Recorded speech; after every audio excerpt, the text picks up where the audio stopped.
Ecclesiastes. Ecclesiastes 1.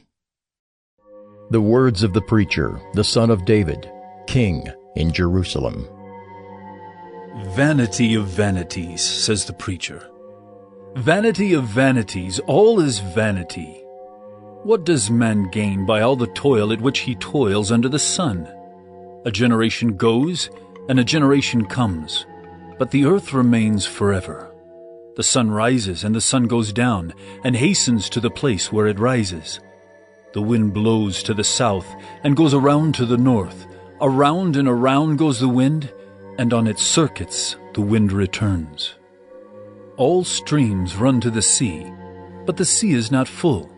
To the place where the streams flow, there they flow again. All things are full of weariness. A man cannot utter it. The eye is not satisfied with seeing, nor the ear filled with hearing. What has been is what will be, and what has been done is what will be done. And there is nothing new under the sun. Is there a thing of which it is said, "See, this is new"? It has been already in the ages before us. There is no remembrance of former things, nor will there be any remembrance of later things yet to be among those who come after. I, the preacher, have been king over Israel in Jerusalem, and I applied my heart to seek and to search out by wisdom all that is done under heaven. It is an unhappy business that God has given to the children of man to be busy with. I have seen everything that is done under the sun, and behold, all is vanity and a striving after wind.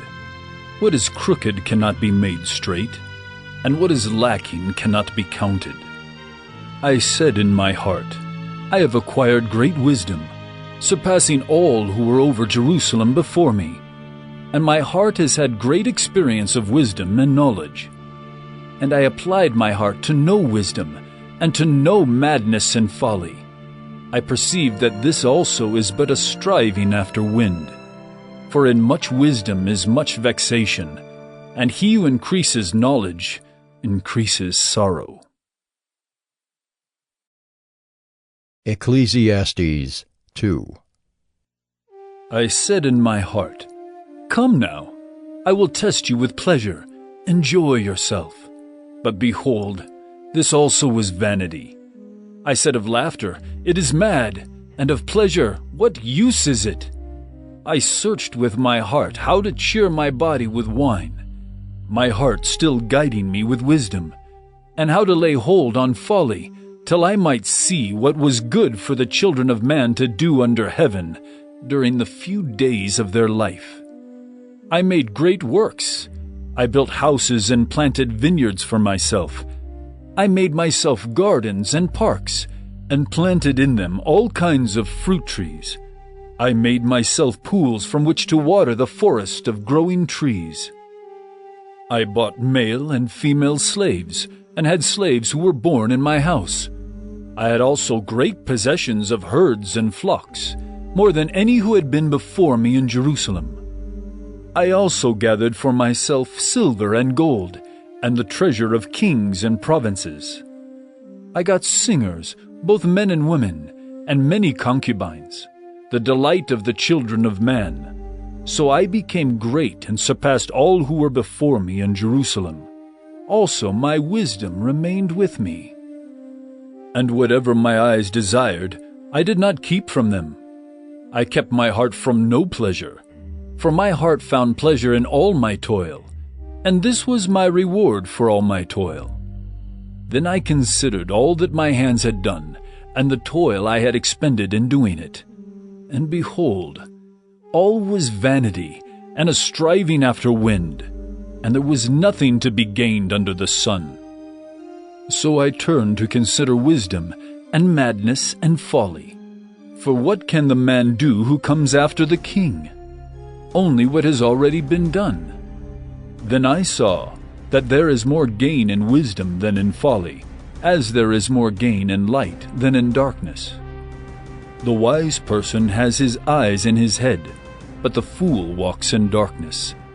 And yet I perceive that the same event happens to all of them. Then I said in my heart, What happens to the fool will happen to me also. Why then have I been so very wise?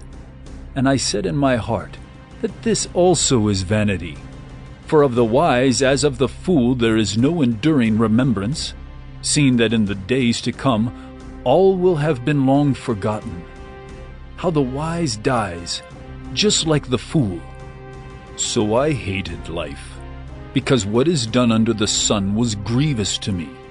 For all is vanity and a striving after wind.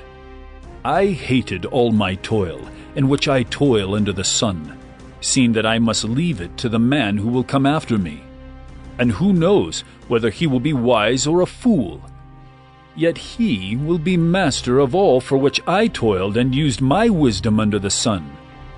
This also is vanity. So I turned about and gave my heart up to despair over all the toil of my labors under the sun. Because sometimes a person who has toiled with wisdom and knowledge and skill must leave everything to be enjoyed by someone who did not toil for it. This also is vanity, and a great evil. What has a man from all the toil and striving of heart with which he toils beneath the sun? For all his days are full of sorrow, and his work is a vexation. Even in the night his heart does not rest. This also is vanity. There is nothing better for a person than that he should eat and drink and find enjoyment in his toil. This also I saw is from the hand of God. For apart from him, who can eat or who can have enjoyment? For to the one who pleases him, God has given wisdom and knowledge and joy. But to the sinner he has given the business of gathering and collecting, only to give to one who pleases God. This also is vanity, and a striving after wind. Ecclesiastes 3. For everything there is a season, and a time for every matter under heaven. A time to be born, and a time to die. A time to plant, and a time to pluck up what is planted. A time to kill, and a time to heal. A time to break down, and a time to build up. A time to weep, and a time to laugh. A time to mourn, and a time to dance. A time to cast away stones, and a time to gather stones together. A time to embrace, and a time to refrain from embracing. A time to seek, and a time to lose. A time to keep, and a time to cast away. A time to tear, and a time to sow. A time to keep silence, and a time to speak. A time to love, and a time to hate. A time for war, and a time for peace. What gain has the worker from his toil? I have seen the business that God has given to the children of man to be busy with. He has made everything beautiful in its time. Also, he has put eternity into man's heart, yet so that he cannot find out what God has done from the beginning to the end. I perceived that there is nothing better for them than to be joyful and to do good as long as they live. Also, that everyone should eat and drink and take pleasure in all his toil. This is God's gift to man. I perceive that whatever God does endures forever. Nothing can be added to it, nor anything taken from it. God has done it, so that people fear before him. That which is already has been. That which is to be already has been. And God seeks what has been driven away. Moreover, I saw under the sun that in the place of justice, even there was wickedness, and in the place of righteousness, even there was wickedness. I said in my heart, God will judge the righteous and the wicked, for there is a time for every matter and for every work. I said in my heart, with regard to the children of man, that God is testing them, that they may see that they themselves are but beasts. For what happens to the children of man, and what happens to the beasts is the same. As one dies, so dies the other. They all have the same breath, and man has no advantage over the beasts, for all is vanity. All go to one place, all are from the dust, and to dust all return. Who knows whether the spirit of man goes upward and the spirit of the beast goes down into the earth. So I saw that there is nothing better than that a man should rejoice in his work, for that is his lot. Who can bring him to see what will be after him? Ecclesiastes 4. Again, I saw all the oppressions that are done under the sun, and behold, the tears of the oppressed, and they had no one to comfort them. On the side of their oppressors there was power, and there was no one to comfort them. And I thought, the dead who are already dead, more fortunate than the living, who are still alive. But better than both is he who has not yet been, and has not seen the evil deeds that are done under the sun. Then I saw that all toil and all skill and work come from a man's envy of his neighbor. This also is vanity, and a striving after wind. The fool folds his hands, and eats his own flesh. Better is a handful of quietness than 2 hands full of toil and a striving after wind. Again I saw vanity under the sun. One person who has no other, either son or brother, yet there is no end to all his toil, and his eyes are never satisfied with riches, so that he never asks, "For whom am I toiling and depriving myself of pleasure?" This also is vanity, and an unhappy business. 2 are better than 1, because they have a good reward for their toil. For if they fall, one will lift up his fellow. But woe to him who is alone when he falls, and has not another to lift him up. Again, if 2 lie together, they keep warm, but how can one keep warm alone? And though a man might prevail against one who is alone, 2 will withstand him. A 3-fold cord is not quickly broken. Better was a poor and wise youth than an old and foolish king who no longer knew how to take advice. For he went from prison to the throne, though in his own kingdom he had been born poor. I saw all the living who move about under the sun, along with that youth who was to stand in the king's place. There was no end of all the people, all of whom he led. Yet those who come later will not rejoice in him. Surely this also is vanity, and a striving after wind. Ecclesiastes 5. Guard your steps when you go to the house of God. To draw near to listen is better than to offer the sacrifice of fools, for they do not know that they are doing evil. Be not rash with your mouth, nor let your heart be hasty to utter a word before God. For God is in heaven, and you are on earth. Therefore, let your words be few.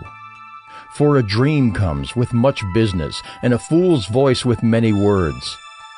When you vow a vow to God, do not delay paying it, for he has no pleasure in fools. Pay what you vow. It is better that you should not vow, than that you should vow and not pay. Let not your mouth lead you into sin, and do not say before the messenger that it was a mistake. Why should God be angry at your voice and destroy the work of your hands? For when dreams increase and words grow many, there is vanity. But God is the one you must fear. If you see in a province the oppression of the poor and the violation of justice and righteousness, do not be amazed at the matter, for the high official is watched by a higher, and there are yet higher ones over them. But this is gain for a land in every way, a king committed to cultivated fields. He who loves money will not be satisfied with money, nor he who loves wealth with his income. This also is vanity. When goods increase, they increase who eat them, and what advantage has their owner but to see them with his eyes? Sweet is the sleep of a laborer, whether he eats little or much, but the full stomach of the rich will not let him sleep. There is a grievous evil that I have seen under the sun. Riches were kept by their owner to his hurt, and those riches were lost in a bad venture. And he is father of a son, but he has nothing in his hand. As he came from his mother's womb, he shall go again, naked as he came. and shall take nothing for his toil that he may carry away in his hand. This also is a grievous evil. Just as he came, so shall he go. And what gain is there to him who toils for the wind? Moreover, all his days he eats in darkness, in much vexation, and sickness and anger. Behold, what I have seen to be good and fitting is to eat and drink and find enjoyment, and all the toil with which one toils under the sun, the few days of his life that God has given him, for this is his lot. Everyone also to whom God has given wealth and possessions and power to enjoy them, and to accept his lot and rejoice in his toil. This is the gift of God. For he will not much remember the days of his life, because God keeps him occupied with joy in his heart. Ecclesiastes 6. There is an evil that I have seen under the sun, and it lies heavy on mankind. A man to whom God gives wealth, possessions, and honor, so that he lacks nothing of all that he desires, yet God does not give him power to enjoy them, but a stranger enjoys them? This is vanity. It is a grievous evil. If a man fathers 100 children, and lives many years, so that the days of his years are many, but his soul is not satisfied with life's good things, and he also has no burial, I say that a stillborn child is better off than he. For it comes in vanity, and goes in darkness, and in darkness its name is covered. Moreover, it has not seen the sun, or known anything, yet it finds rest rather than he. Even though he should live 1,000 years twice over, yet enjoy no good, do not all go to the one place? All the toil of man is for his mouth, yet his appetite is not satisfied. For what advantage has the wise man over the fool? And what does the poor man have who knows how to conduct himself before the living? Better is the sight of the eyes than the wondering of the appetite. This also is vanity, and a striving after wind. Whatever has come to be has already been named, and it is known what man is, and that he is not able to dispute with one stronger than he. The more words, the more vanity. And what is the advantage to man? For who knows what is good for man while he lives the few days of his vain life, which he passes like a shadow? For who can tell man what will be after him under the sun?